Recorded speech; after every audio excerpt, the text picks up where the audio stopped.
Kerala Congress Jacob group chairman Johny നെല്ലൂരിനെതിരെ അങ്കമാലിയിൽ പോസ്റ്ററുകൾ. ഓട്ടോയിൽ കയറാൻ പോലും ആളില്ലാത്ത പാർട്ടിയുമായി വന്ന് MLA ആകാൻ അനുവദിക്കില്ലെന്നും ഭയപ്പെടുത്തി സീറ്റ് വാങ്ങി മത്സരിക്കാമെന്ന് ഘടകകക്ഷികൾ നോക്കേണ്ട എന്നുമാണ് സേവ് കോൺഗ്രസിന്റെ പേരിലുള്ള പോസ്റ്ററിൽ പറയുന്നത്. അങ്കമാലി സീറ്റിനെ ചൊല്ലി UDFിൽ തർക്കം ശക്തമാകുന്ന വേളയിലാണ് കേരള കോൺഗ്രസ് ജേക്കബ് ഗ്രൂപ്പ് ചെയർമാൻ ജോണി നെല്ലൂരിനെതിരെ പോസ്റ്ററുകൾ പ്രചരിക്കുന്നത്.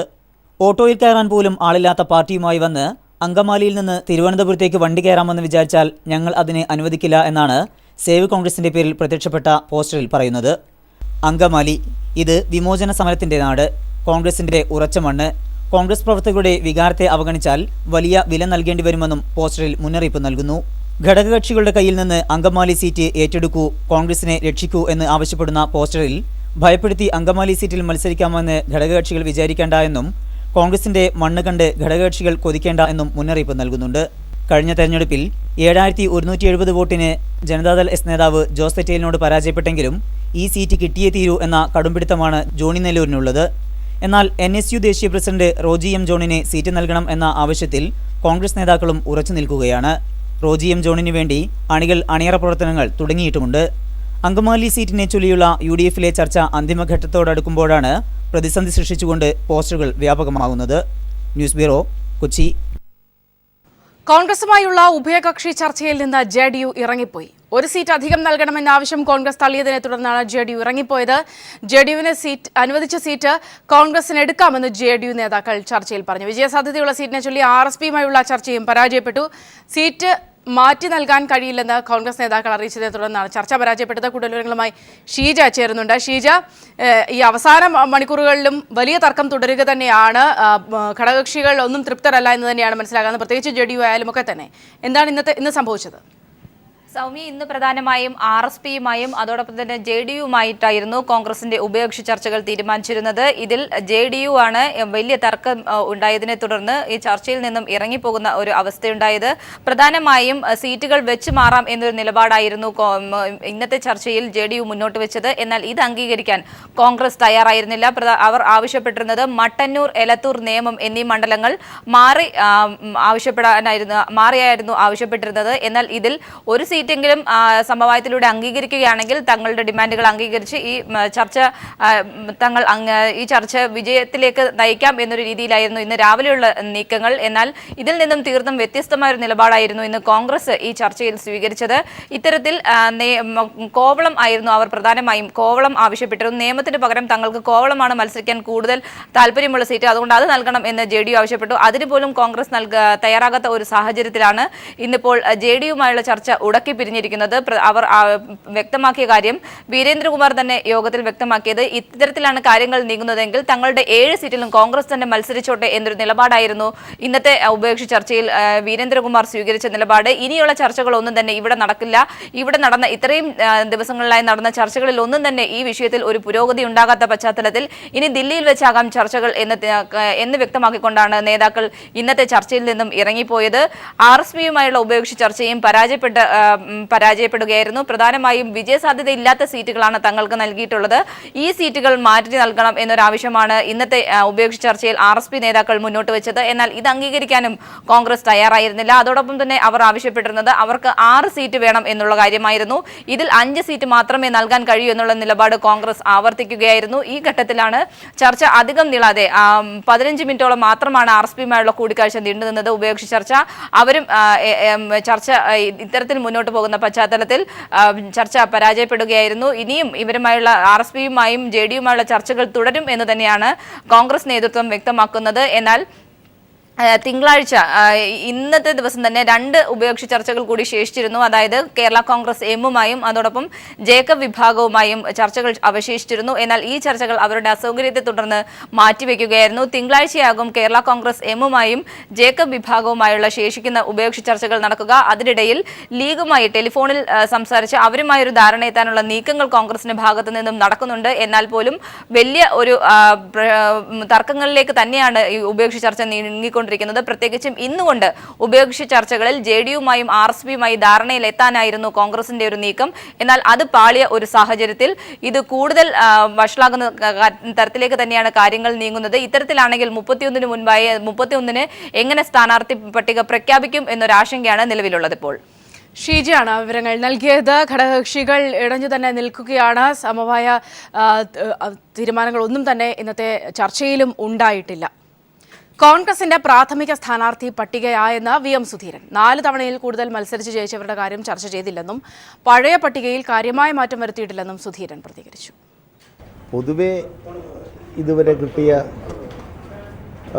സ്ഥാനാർത്ഥിത്വത്തെ സംബന്ധിച്ച് KPCCക്ക് ലഭ്യമായ പേരുകളൊക്കെ ചർച്ച ചെയ്ത് കുറച്ച് കുറവ് വരുത്തിയിട്ടുണ്ട്. പക്ഷേ അധികം കുറയ്ക്കാൻ പോയിട്ടില്ല.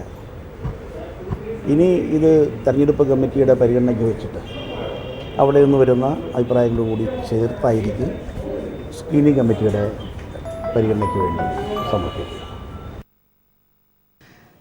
CPIM സംസ്ഥാന സെക്രട്ടേറിയറ്റ് യോഗം AKG സെന്ററിൽ ചേരും. സ്ഥാനാർത്ഥികളെ സംബന്ധിച്ച് തീരുമാനമാകാത്ത മണ്ഡലങ്ങളിൽ അന്തിമ തീരുമാനം ഇന്നുണ്ടായേക്കും. ജില്ലാ കമ്മിറ്റികളും സെക്രട്ടേറിയറ്റുകളും പരിശോധിച്ച ശേഷം സംസ്ഥാന സെക്രട്ടേറിയറ്റിന് സമർപ്പിച്ച പട്ടികയാണിന്ന് പരിശോധിക്കുക. CPIM മത്സരിക്കുന്ന ഭൂരിപക്ഷം മണ്ഡലങ്ങളിലെയും സ്ഥാനാർത്ഥികളെ സംബന്ധിച്ച് തീരുമാനമായിരുന്നു.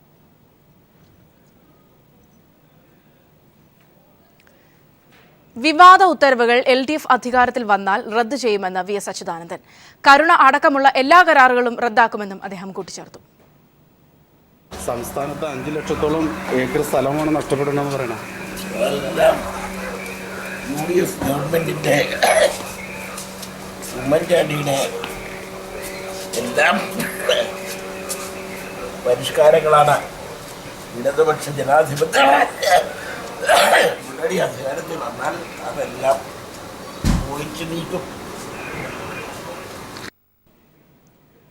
ലിബിയയിലെ മിസൈൽ ആക്രമണത്തിൽ മലയാളികൾ കൊല്ലപ്പെട്ടു. കോട്ടയം സ്വദേശികളായ അമ്മയും കുഞ്ഞുമാണ് കൊല്ലപ്പെട്ടത്. വെളിയന്നൂർ തുളസി ഭവനിൽ വിപിന്റെ ഭാര്യ സുനുവും മകനുമാണ് മരിച്ചത്. കൂടുതൽ വിവരങ്ങളുമായി TV പ്രശാന്ത് ചേരുന്നുണ്ട്. പ്രശാന്ത്, എപ്പോഴാണ് ഇവരുടെ മൃതദേഹം നാട്ടിലേക്ക് കൊണ്ടുവരിക? മറ്റു വിവരങ്ങൾ. സൗമ്യ, വെള്ളിയാഴ്ച ഇന്ത്യൻ സമയം വൈകുന്നേരം 7:30യോടെയാണ് ലിബിയയിലെ സബ്ഹാത്തയിലാണ് ആക്രമണം ഉണ്ടായത്. ജോലി ചെയ്യുന്ന ആശുപത്രിയുടെ ഫ്ളാറ്റിലായിരുന്നു സനുവും മകനും. ഇവരിരുന്ന മുറിക്കുള്ളിൽ ഷെൽ പതിക്കുകയായിരുന്നു എന്നാണ് നാട്ടിൽ ലഭ്യമായിട്ടുള്ള വിവരം. ആശുപത്രിയുടെ ഉടമസ്ഥയിലുള്ള 4 നില ഫ്ളാറ്റിൽ മറ്റു രാജ്യക്കാരെ ചിലരും മരിച്ചതായാണ് സുനുവിന്റെ സുഹൃത്തുക്കൾ നാട്ടിൽ നൽകിയിട്ടുള്ള വിവരം. സുനുവും ഭർത്താവ് വിപിനും കഴിഞ്ഞ 3 വർഷമായി ലിബിയയിലാണ് താമസം. 2012-ൽ വിവാഹത്തിന് ശേഷം ലിബിയയിലെത്തിയ ഇവർ പിന്നീട് നാട്ടിൽ എത്തിയിട്ടില്ല. അവിടെ വെച്ചാണ് ഇവർക്ക് ഒരു മകൻ ജനിച്ചത്. പ്രണവാണ് എന്ന് ഈ ആക്രമണത്തിൽ കൊല്ലപ്പെട്ടിട്ടുള്ളത്. ലിബിയയിലെ ആഭ്യന്തര പ്രശ്നങ്ങളെ തുടർന്ന് അടുത്ത മാസം പകുതിയോടെ ജോലി അവസാനിപ്പിച്ച് നാട്ടിലെത്താൻ തീരുമാനിച്ചിരിക്കുകയായിരുന്നു വിപിനും കുടുംബവും. രേഖകളും ജോലി ചെയ്ത പണവും ലഭിക്കാതെ വന്നതുകൊണ്ട് തന്നെ അവർ യാത്ര നീട്ടിക്കൊണ്ടുപോവുകയായിരുന്നു. ലിബിയയിലെ സബരീത്ത ആശുപത്രിയിൽ നഴ്സാണ് വിപിനും മരിച്ച സുനുവും. സുനുവിന്റെയും മകന്റെയും മൃതദേഹം ഇപ്പോൾ മോർച്ചറിയിലേക്ക് മാറ്റിയിട്ടുണ്ട്. ആഭ്യന്തര പ്രശ്നങ്ങളുടെ ഭാഗമായി ചില വഴികളെല്ലാം അടച്ചതിനാൽ ഇവരുടെ കുടുംബത്തെ അറിയുന്നവർക്ക് നേരിട്ടെത്തി നടപടികളിൽ ഇടപെടാൻ തടസ്സം നേരിടുന്നുണ്ട്.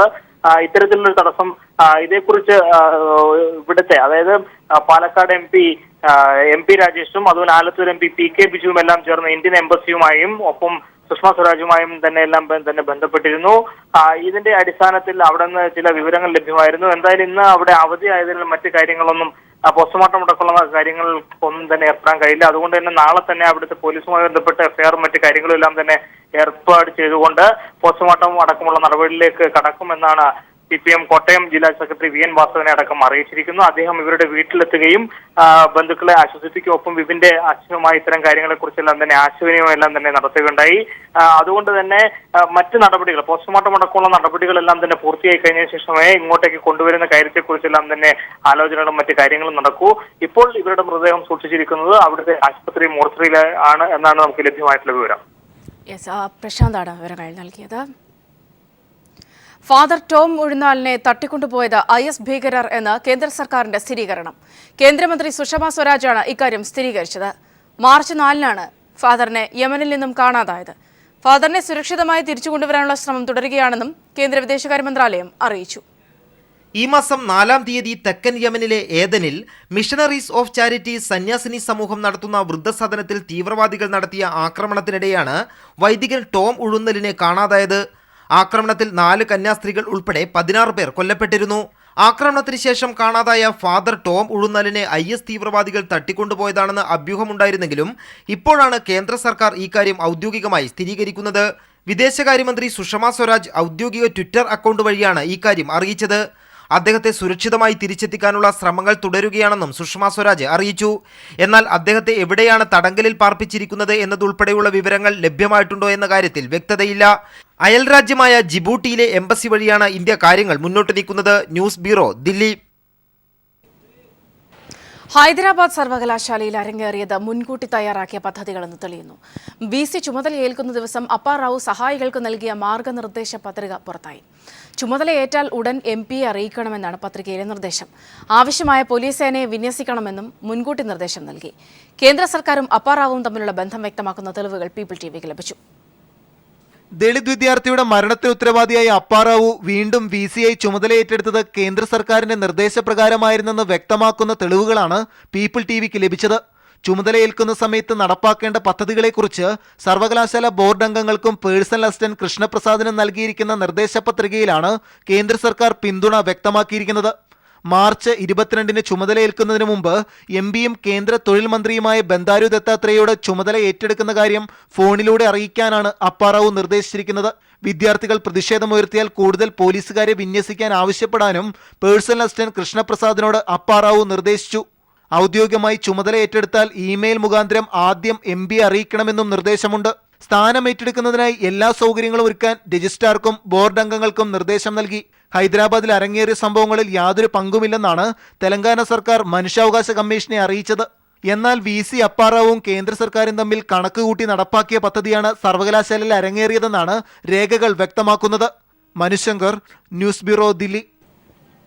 താൻ പറയാത്ത കാര്യങ്ങൾ NIA മൊഴിയായി രേഖപ്പെടുത്തിയെന്ന മുംബൈ ഭീകരാക്രമണ കേസിൽ പിടിയിലായി അമേരിക്കയിൽ കഴിയുന്ന David Coleman Headley. Video conference വഴി നടത്തിക്കൊണ്ടിരിക്കുന്ന വിചാരണയ്ക്കിടയിലാണ് ഇദ്ദേഹം ഇക്കാര്യം വ്യക്തമാക്കിയത്. ഇസ്രത് ജഹാനെ തനിക്ക് വാർത്തകളിലൂടെ അറിയാമായിരുന്നു എന്നും ഹെഡ്ലി പറഞ്ഞു. പത്താൻകോട്ട് ഭീകരാക്രമണം അന്വേഷിക്കുന്ന പാക് സംഘം നാളെ ഇന്ത്യയിലെത്തും. പത്താൻകോട്ട് സൈനിക താവളത്തിലെത്തി 5-അംഗ അന്വേഷണ സംഘം തെളിവുകൾ ശേഖരിക്കും. അതിനിടെ ഇന്ത്യൻ ചാരനെ പിടികൂടിയെന്ന പാകിസ്ഥാൻ ആരോപണം ഇന്ത്യ നിഷേധിച്ചു. പട്ടാൻകോട്ട് ഭീകരാക്രമണത്തിലെ ജെയ്ഷെ മുഹമ്മദ് ഭീകരരുടെ പങ്ക് വ്യക്തമാക്കുന്ന കൂടുതൽ തെളിവുകൾ സ്വീകരിക്കുന്നതിനായാണ് പാക് സംഘം ഞായറാഴ്ച ഇന്ത്യയിലെത്തുന്നത്. അന്വേഷണ സംഘത്തിലെ 5 പേർക്കും വിദേശകാര്യ മന്ത്രാലയം വിസ അനുവദിച്ചു. പട്ടാൻകോട്ട് സൈനിക താവളത്തിലെത്തി തെളിവെടുക്കുന്ന സംഘം NIA ഉദ്യോഗസ്ഥരുമായും കൂടിക്കാഴ്ച നടത്തും. അതിനിടെ ഇന്ത്യൻ ചാരനെ പിടികൂടിയെന്ന ഗുരുതര ആരോപണങ്ങളുമായി പാകിസ്ഥാൻ രംഗത്തെത്തിയത് ഇന്ത്യ നിഷേധിച്ചു. ഇന്ത്യൻ രഹസ്യാന്വേഷണ ഏജൻസിയായ റോയിൽ പ്രവർത്തിച്ചിരുന്ന നാവികസേന ഉദ്യോഗസ്ഥനെ പിടികൂടിയെന്നായിരുന്നു പാക് ആരോപണം. ഭൂഷൺ യാദവ് എന്ന പേരുള്ള ഇയാൾ ബലൂചിസ്ഥാനിലും കറാച്ചിയിലും ആക്രമണത്തിന് പദ്ധതിയിട്ടിരുന്നതായും ആഭ്യന്തരമന്ത്രി മീർ സർഫാസ് ഗുപ്തി ഇന്ത്യൻ സ്ഥാനപതി ഗൗതം ബംബാവിയെ വിളിച്ചു വരുത്തി അറിയിച്ചു. എന്നാൽ പാകിസ്ഥാൻ ആരോപണങ്ങൾ ഇന്ത്യ തള്ളി. ഉദ്യോഗസ്ഥൻ നേരത്തെ തന്നെ നാവികസേനയിൽ നിന്ന് വിരമിച്ചതാണെന്ന് ഇന്ത്യ വ്യക്തമാക്കി. News bureau, Delhi. ആലപ്പുഴ മണ്ഡലത്തിലെ 17 കേന്ദ്രങ്ങളിലെ പൊതുസ്ഥലം ശുചീകരിച്ച് ഡോക്ടർ തോമസ് ഐസക്കിന്റെ മാതൃകാപരമായ പ്രവർത്തനം ശ്രദ്ധേയമായി. തെരഞ്ഞെടുപ്പ് പ്രചാരണത്തിന്റെ ഭാഗമായാണ് ശുചീകരണ പ്രവർത്തനം നടന്നത്. LDF അധികാരത്തിൽ വന്നാൽ കേരളം മാലിന്യമുക്തമാകുമെന്നും ഐസക് പറഞ്ഞു. ഡോക്ടർ തോമസ് ഐസക് MLA മണ്ഡലത്തിൽ നടപ്പിലാക്കി വിജയിച്ച പദ്ധതികളായ ഉറവിട മാലിന്യ സംസ്കരണവും നിർമ്മല ഭവനം നിർമ്മല നഗരം എന്ന പരിപാടിയുടെയും ചുവടുപിടിച്ചാണ് തൻ്റെ മണ്ഡലത്തിലെ 17 കേന്ദ്രങ്ങളിൽ പൊതുസ്ഥലങ്ങളും മറ്റും വൃത്തിയാക്കി MLA മാതൃകാപരമായ പ്രവർത്തനം കാഴ്ചവെച്ചത്. MLA തന്നെ ചൂലും മൺവെട്ടിയുമൊക്കെയായി മാലിന്യ നിർമ്മാർജ്ജനത്തിനിറങ്ങിയതോടെ നാട്ടുകാരും പ്രവർത്തകരും മാതൃകാപരമായ ഈ പ്രവർത്തനത്തിന് പിന്തുണയുമായി രംഗത്തെത്തി. ആദ്യം കലവൂർ മാർക്കറ്റിലാണ് ശുചീകരണ പ്രവർത്തനം നടന്നത്. ഇതുപോലുള്ള പ്രവർത്തനങ്ങൾ നാട്ടിലെ ജനങ്ങൾക്ക് വലിയ സന്ദേശം നൽകുന്നു. സന്ദേശം നൽകുക മാത്രമല്ല, ഇടതുപക്ഷ ജനാധിപത്യ മുന്നണിയുടെ ദൃഢനിശ്ചയം ഞങ്ങൾ ഈ കേരളത്തെ മാറ്റും. അതിനൊരു പരിപാടിയുണ്ട്. വലിയ കാര്യങ്ങൾക്ക് മാത്രമല്ല, ചെറു കാര്യങ്ങൾക്കും കൃത്യമായ വ്യക്തതയോടെയുള്ള കാഴ്ചപ്പാടുണ്ട് എന്നുള്ള സന്ദേശം ഈ നാട്ടിലെ ജനങ്ങൾക്ക് മുഴുവൻ നൽകുകയാണ്. 2 ആഴ്ചയ്ക്കകം മണ്ഡലത്തിലെ 157 ബൂത്തുകളിലും ഇതുപോലെ ശുചീകരണ പ്രവർത്തനം നടത്തുമെന്ന് ഐസക് പറഞ്ഞു. രാവിലെ 7 മണിയോടെയാണ് ശുചീകരണ പ്രവർത്തനത്തിന് തുടക്കം കുറിച്ചത്. ആലപ്പുഴ മണ്ഡലത്തിലെ മാതൃകാപരമായ ഉറവിട മാലിന്യ സംസ്കരണത്തെക്കുറിച്ച് കേട്ടറിഞ്ഞ മറ്റ് നഗരസഭാ പ്രതിനിധികളും ഇന്ന് നടന്ന ശുചീകരണ പ്രവർത്തനം നേരിട്ട് കണ്ട് വിലയിരുത്താൻ എത്തിയിരുന്നു. Shajahan, news bureau, Alappuzha. വരുന്ന നിയമസഭാ തെരഞ്ഞെടുപ്പിൽ ഇടതുമുന്നണി പ്രതീക്ഷ പുലർത്തുന്ന മണ്ഡലമാണ് മണലൂർ. ഭരണവിരുദ്ധ വികാരവും മണ്ഡലത്തിന്റെ വികസന മുരടിപ്പും വോട്ടാക്കി മാറ്റാനാകുമെന്നാണ് LDFന്റെ പ്രതീക്ഷ. തദ്ദേശ തെരഞ്ഞെടുപ്പിലെ പ്രകടനത്തിനൊപ്പം കോൺഗ്രസ് സ്ഥാനാർത്ഥി നിർണയത്തിലെ തർക്കങ്ങളും UDFന്റെ നില പരുങ്ങലിലാക്കുന്നു. രൂപമാറ്റം വന്ന മണലൂർ മണ്ഡലം കഴിഞ്ഞ തെരഞ്ഞെടുപ്പിൽ കപ്പിനും ചുണ്ടിനുമിടയിലാണ് ഇടതുമുന്നണിക്ക് നഷ്ടമായത്. LDF-ലെ ബേബി ജോണിനെ പരാജയപ്പെടുത്തി UDF-ലെ PA മാധവൻ ജയിച്ചു കയറിയത് 481 വോട്ടിനായിരുന്നു. അവസാന നിമിഷം വരെ ഇരു സ്ഥാനാർത്ഥികളും ഒപ്പത്തിനൊപ്പം മുന്നേറിയത് കഴിഞ്ഞ നിയമസഭാ തെരഞ്ഞെടുപ്പിനെ ശ്രദ്ധേയമാക്കി. ഒരു കാലത്ത് കോൺഗ്രസിന്റെ ഉറച്ച മണ്ഡലമായിരുന്ന മണലൂരിനെ LDF-ൽ നിന്നും തിരിച്ചുപിടിക്കാനായതിന്റെ ആശ്വാസമായിരുന്നു PA മാധവന്റെ വിജയം. എന്നാൽ കഴിഞ്ഞ 5 വർഷം മണ്ഡലത്തിലെ അടിസ്ഥാന പ്രശ്നങ്ങൾ പരിഹരിക്കുന്നതിൽ മാധവൻ പരാജയമായിരുന്നു എന്നാണ് ആരോപണം. നിലവിൽ ജനവിരുദ്ധ വികാരം മണ്ഡലത്തിൽ പ്രകടമാണ്. കോൺഗ്രസ് പാർട്ടിക്കുള്ളിൽ നിന്നും മാധവനെതിരെ ശബ്ദമുയർന്നിരുന്നു. എല്ലാ മണ്ഡലങ്ങളിലെയും സിറ്റിംഗ് MLA-മാർ സ്ഥാനാർത്ഥി പട്ടികയിൽ ഇടം പിടിച്ചപ്പോൾ മണലൂരിൽ PA മാധവന്റെ പേരും ഉൾപ്പെട്ടു. എന്നാൽ വീണ്ടും മണലൂരിൽ മത്സരിച്ചാൽ ജയസാധ്യത കുറവായതിനാൽ മണ്ഡലം മാറ്റിപരീക്ഷിക്കാനാണ് മാധവന്റെ ശ്രമം. ഇതിനായി CN ബാലകൃഷ്ണൻ ഒഴിവാകുന്ന വടക്കാഞ്ചേരി മണ്ഡലത്തിനായി ശ്രമം ആരംഭിച്ചിട്ടുണ്ട്. VM സുധീരനും മണലൂർ മണ്ഡലത്തിൽ മത്സരിക്കാൻ നീക്കം നടത്തുന്നുണ്ട്. സോളാർ കേസിൽ ഉൾപ്പെടെ ഇടപെടലുകൾ നടത്തിയ മാധവനെതിരെ ഒട്ടനവധി ആരോപണങ്ങളും നിലനിൽക്കുന്നുണ്ട്. എങ്കിലും മുഖ്യമന്ത്രിയുടെ അടുപ്പക്കാരനെന്ന പേരിൽ വീണ്ടും സീറ്റുറപ്പിക്കാൻ മാധവൻ നീക്കം ആരംഭിച്ചു. മണ്ഡലത്തിൽ കോൺഗ്രസിന്റെയും UDF-ന്റെയും സാന്നിധ്യം ഇല്ലാതായെന്നും ഇക്കുറി LDF-ന് മണ്ഡലം പിടിച്ചെടുക്കാനാകുമെന്നും ഇടതുമുന്നണി പ്രതീക്ഷ പുലർത്തുന്നു. ആ ചേഞ്ച് വളരെ പ്രകടമാണ്. MLA-യുടെ പ്രവർത്തനം കാര്യക്ഷമമായിരുന്നു എങ്കിൽ തദ്ദേശ ഭരണ തെരഞ്ഞെടുപ്പിൽ ഒരിക്കലും ഇങ്ങനൊരവസ്ഥയിലേക്ക് എത്തിച്ചേരേണ്ട കാര്യം ഉണ്ടായിരുന്നില്ലല്ലോ UDF-ന്. VM സുധീരൻ മണലൂരിൽ രംഗത്തിറങ്ങിയാൽ തൃശൂരിലെ VIP മണ്ഡലമായി മണലൂർ വാർത്തകളിൽ നിറയുമെന്നുറപ്പാണ്. UDF-ന്റെ ശക്തി ക്ഷയിച്ച മണലൂരിൽ പ്രബലനായ സ്ഥാനാർത്ഥിയെ തന്നെ രംഗത്തിറക്കാനുള്ള നീക്കവും കോൺഗ്രസിൽ സജീവമാണ്. News bureau, Thrissur.